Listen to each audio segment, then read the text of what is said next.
Every team, every topic, everywhere. This is Believe.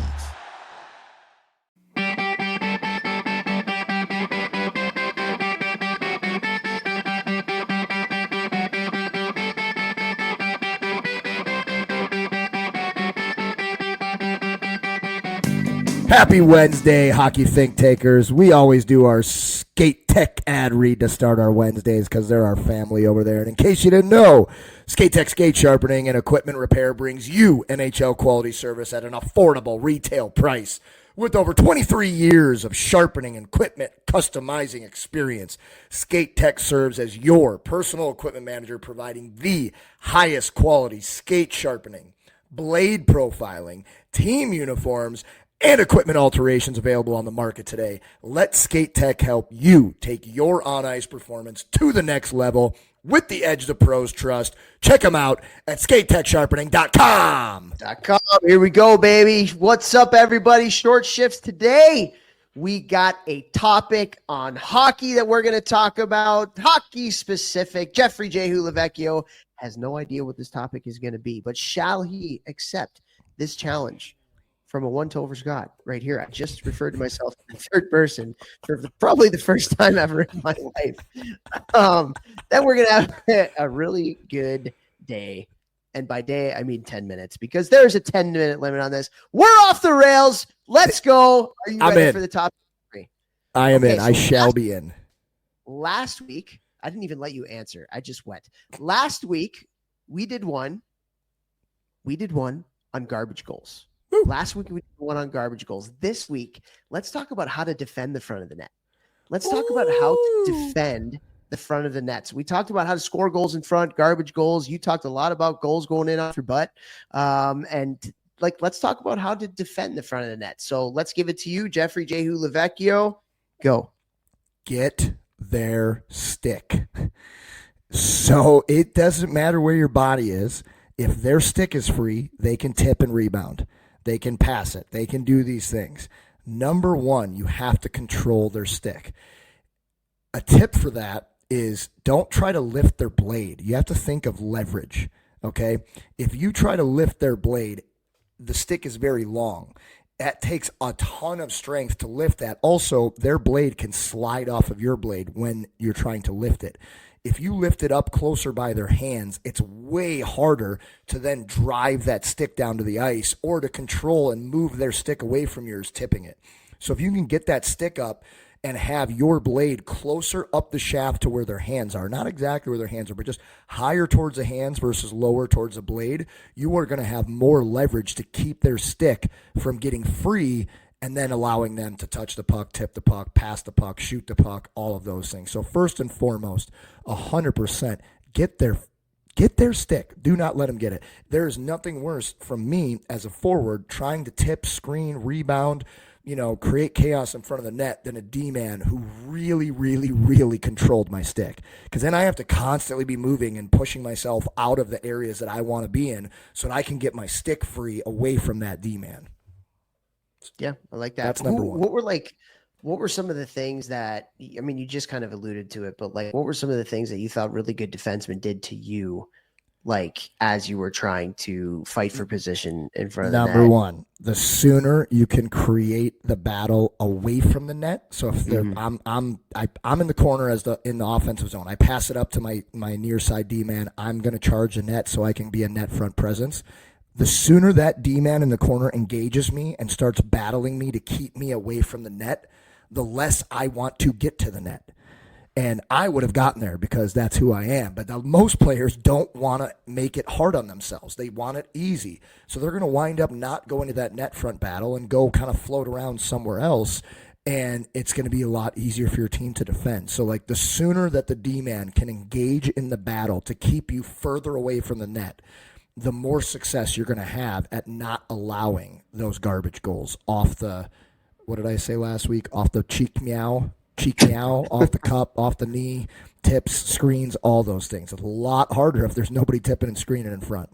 Yeah. Okay. I love what you just said there. That was actually one of the things that I had written down is the box out starts from the corner. It doesn't start in front of the net. So the like when you're doing drills in practice and it's a box out drill, like try to get it where you start, where like there's a D and a forward in the corner, and maybe then it goes low to high, and then the box out starts. Keep them away to start. I wholeheartedly agree with that. Couple other things that I have like get underneath the hands. You got to get underneath the hands, which you talked about as well. One of the biggest things, man, you see this a lot, is when the puck is there and you're trying to clear the puck east-west. Don't clear the puck north. So get the puck over to the wall, because a lot of times what happens is you clear the puck north, it just goes right to their defenseman. And then all of a sudden you're right back to where you were before. And so Benny Sire, who I coached with at Cornell, he's head coach at Princeton now, that was something he was really big on and working with our D, clear pucks east-west. Would you agree with that? Yes, 100%. And usually if it's like a scrum battle, like everybody's scrumming, the quicker you can get it east or west, the better. You live to fight another day. Yeah, if you have time, you make a quality play. But if the puck is in a battle and it's bouncing around like a ping pong ball or a pinball, get it as far away from the net as you can, and then you go from there, kind of like on a penalty kill. Yeah. Another thing I have, these are really just like habit type stuff, and it's not, anything that anybody doesn't already know already, but like talk in front of the net. How many times is there a person that's left alone in front of the net because in a chaos, you get two defenders that go to one person, and then all of a sudden there's somebody left on the back door wide open, and it's just an easy tap in, right? So communicate, talk, play with your stick on the ice, be strong on hands. Another thing is like play low. So like if you're always constantly high, especially in like tight area situations, and this is true on the wall, this is true in front of the net in tight spaces, the lower you play, the more, just like power you're going to have in your legs and balance. I mean, this is something that in the gym. Like if you stand up straight legged, like you're going to have zero leverage. And that's why I actually liked being a smaller player, because I could get leverage on people and win battles, because I was, more compact, and I was like just ready to win by playing a lot lower. And so these bigger guys, if they were standing up straight, I got them 10 out of 10 times in any type of battle. 10 out of 10 in any type of battle. I remember when I got traded to the Panthers, and then I was playing for their AHL team, Rochester. I remember one of the Florida development guys came down, and I was battling in front of the net one game. And so the next practice, he took me on the front of the ice, and he's like, "Try and move me. This is how you were standing." And I wasn't upright, but like my stick wasn't on the ice. I was kind of keeping it up, thinking, okay, like if I'm in a battle, like it's easy for me to move my stick around. And then he did what he's called the tripod. So he literally just leaned forward on his stick, bent his knees, got lower, leaned forward on his stick, and this is the offensive player in front of the net, and put weight on his stick. And he's like, "Try and move me." And I like barely could move him at all because of center of gravity, weight distribution, all those things, and you're pushing on your stick. It's so hard to lift a guy's stick if he's leaning on his stick. You know what I mean? And so like those things, like what Toph's talking about, body position, it's so massively important to defend and also to be on the offensive side as well. Yeah, and then just other little tight, like head on a swivel. Again, it goes back to like communication, head on a swivel, understand who your guy is in front of the net.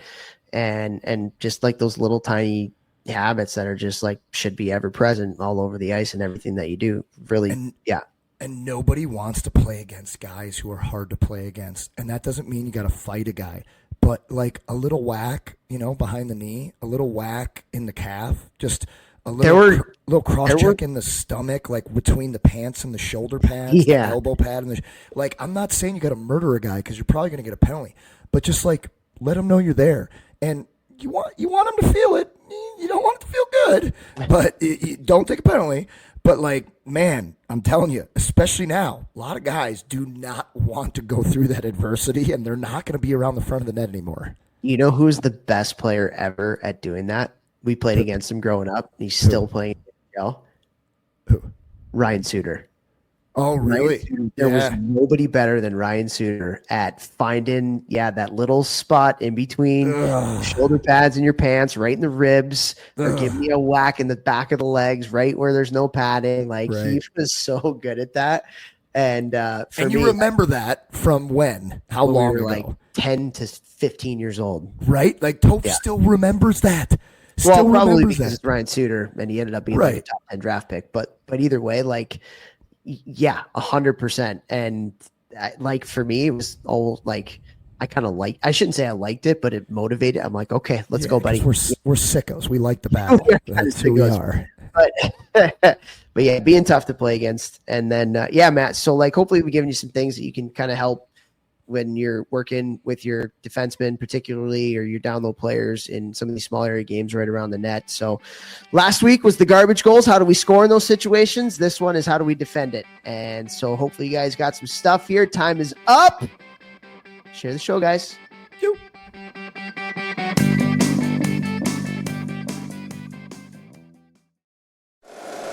If you like the show, please take a moment to rate, review, and subscribe. It really does help the show to grow. Thank you for listening.